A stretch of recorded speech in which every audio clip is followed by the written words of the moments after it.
Ethiopia.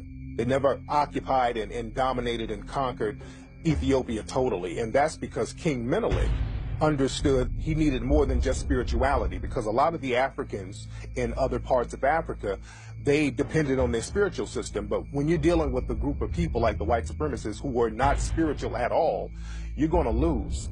So King Menelik, he used his spirituality, but he understood that he had to be practical. So King Menelik, he got guns that rivaled the guns of his enemies. And when the Italians came into Ethiopia to try to defeat him, King Menelik used his guns and used his weaponry to fight them off. What Ethiopia was able to achieve was nothing short of military genius.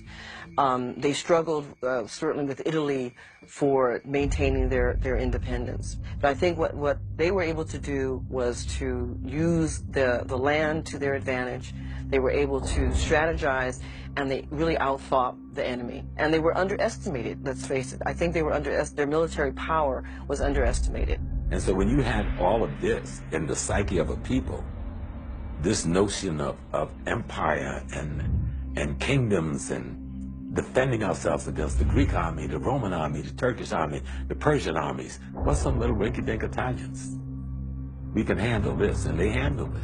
And when King Menelik in Ethiopia defeated the Italians, what's interesting, the Western media started to portray King Menelik as a white man. So this man was clearly a black African brother. There was pictures of him in the whole nine, but the Western media started to show cartoons and images of him as being white because they didn't want to let the world see that the European had been defeated by this African man.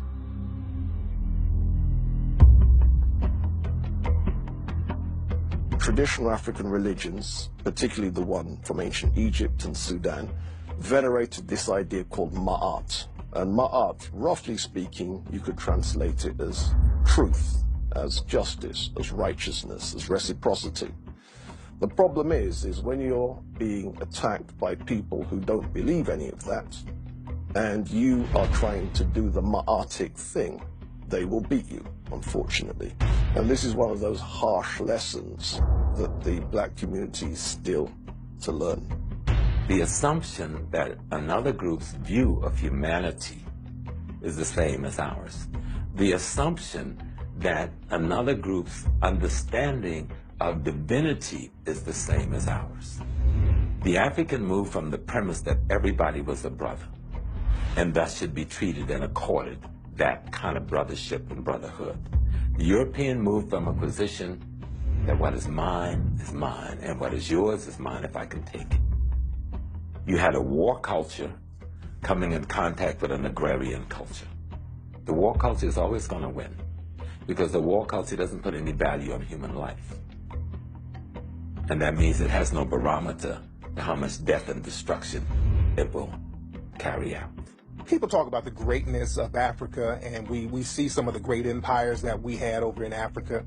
And naturally, a lot of people will say, okay, if we had all these great empires, where did Africa go wrong? There's several situations that happened.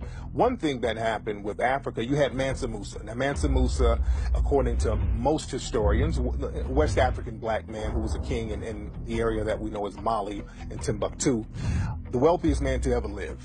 And Mansa Musa's situation was a gift and a curse because Mansa Musa, he went around the world basically just giving out gold. This man had so much money, he could give money away. And he gave so much money out, it decimated certain economies in other nations. So it showed the humanity of the African people and the generosity of the African people, but you showed people that you had all of this wealth, so now people are plotting on you. So when people saw Mansa Musa giving out all that money, he became lunch to everybody else. So Africa started to get raided and flooded with all types of people trying to take advantage of the wealth and the resources that were in Africa. The tide rises and falls. I mean, what are we talking about? We're not supposed to be a victim of time. When you're going into Africa when it was falling, when it was old and worn out, trying to nurture and educate the East Indians, the Chinese, and the Europeans. We were trying to help all of these people to raise them up to a higher level, and they wore us out. Even today, you'll get worn out if you talk to a certified Negro under warranty. They will wear you out. We didn't take military matters seriously. We didn't take warfare seriously. And I'm aware that the propaganda where the West presents such as the Zulus as a highly militaristic nation. Unfortunately, we needed a lot more Zulus and a lot more people on that militaristic thing, because historically that's where we were weak. I don't know why Nubia fell, besides all nations fall. Rome fell, Greece fell, the current empires you're in are going to fall and new superpowers are going to come. So yeah, we failed. Kings died. Other people mishandled money. The same thing that happened with your grandmama inheritance after she died. The same thing. Some of your cousins went and wilded out with it. The other of your cousins took it and created their own little things. The same thing happened, but the question is, how do we create an Israel? How do we create an India? How do we create a Germany? How do we create something for us? Because we need something. You know, Dr. John Henrik Clarke was like, we're yelling that we want a nation, and it's nation time, and we don't even know how to build a train.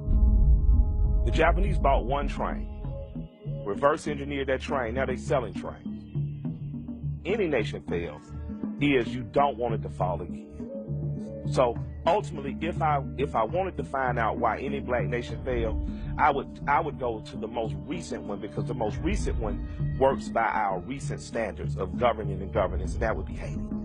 Why did Haiti fail? Haiti was sabotaged by France. Haiti was looted, and she was sanctioned globally. Haiti offered any blacks anywhere in the hemisphere, from the Dominican Republic, the United States, if you can escape from slavery and get here, you're a free man, and we protect the integrity of your freedom. That is what the anger against Haiti was about.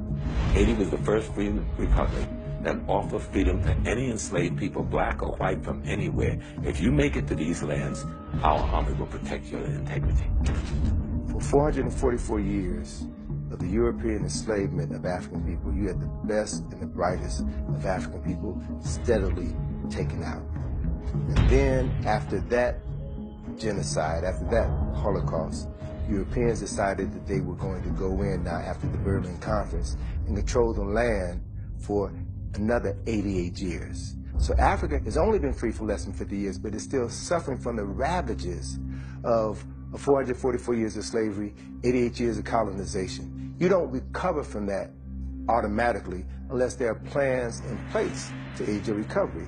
After Europe was destroyed during World War I and World War II, you had the Marshall Plan and other plans that were implemented by the United States in order to rebuild Europe. Look at photographs of London, photographs of Paris after the war, after the bombing, and then see what American aid did 20 years later to rebuild those cities. So we think that Europe has always looked like that. No, Europe has had more wars than Africa has had, but they've had access to resources to rebuild. Africa hasn't had the ability to rebuild. There was no revolution there. There was no independence granted. All they were done was to make a few Negroes wealthy, and then y'all managed the apartheid poverty for us. But we'll keep all of our banks, we'll keep all of our mines, we'll keep all of our industry. We're not sharing nothing with you. We'll keep the best 80% of the farmland, and you can't even come into our little towns. There are towns in South Africa we don't know the names of. That's the most prosperous, most beautiful places in the world. White folks are retiring from Europe every day, especially the aristocrats going there to live. And they make us think South Africa is Johannesburg. Colonial powers of Europe left African nations. They took everything, even the light bulbs. They ripped up the train tracks. They said, if we're leaving, we're going to make sure that you won't be able to sustain yourself. And they destroyed everything. It's no different than what happened in America after emancipation. When they left, they destroyed all. Like Guinea is one of the classic cases. They even took the toilet paper. They took everything out of Guinea. And then, from the international marketplace, fought to keep Guinea from ever developing international trade with Europe. Guinea has the largest supply of iron ore in the world. Who do you think control and own it? Some Israeli mega capitalists.